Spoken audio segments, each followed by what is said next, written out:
வணக்கம் மக்களே, சற்றுமுன் கிடைத்த தகவல் ஒன்றை பார்க்க போகிறோம். தமிழகத்தில் இடைத்தேர்தல் வெளியான கருத்து கணிப்பு. இந்த ஒரு தகவலை பற்றி தான் நாம் பார்க்க போகிறோம். தகவலை பார்ப்பதற்கு முன்னதாக நீங்கள் நம்மளுடைய சேனலுக்கு புதிய பார்வையாளர்களாக இருந்தீர்கள் என்றால் மறக்காமல் நம்மளுடைய சேனலை சப்ஸ்கிரைப் செய்து வைத்துக் கொள்ளுங்கள் மக்களே.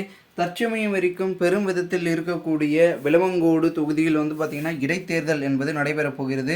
அங்கே பெரும் மெஜாரிட்டி யாருக்கு இருக்க போகிறது? திமுகவுக்கா, அதிமுகவுக்கா, காங்கிரஸுக்கா, இல்லை பாரதிய ஜனதா, நாம் தமிழர் கட்சி என்று பலவிதமான கட்சிகள் இருந்து கொண்டிருக்கும் இந்த ஒரு சூழ்நிலையில் யாருக்கு ஆதரவு அப்படின்றது பார்க்கப்படுகிறது.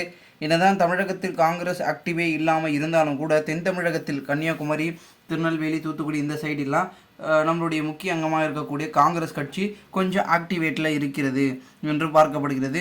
எந்த ஒரு சமயத்தில் தான் நம்மளுடைய முக்கிய அங்கமாக இருக்கக்கூடிய காங்கிரஸ் அவர்கள் கட்சியில் பார்த்திங்கன்னா பெரும் வாரியாக இருந்த முக்கிய புள்ளிகள் அனைவருமே ஒரு பக்கம் பாரதிய ஜனதாவில் இருந்து கொண்டிருந்தாலும் கூட அவர்களுடைய விஷயங்கள் அனைத்துமே பார்த்திங்கன்னா விழுவங்கோடு தொகுதியில் செலுக்காது, அதாவது பலிக்காது அப்படின்னு சொல்லிட்டு இருக்காங்க.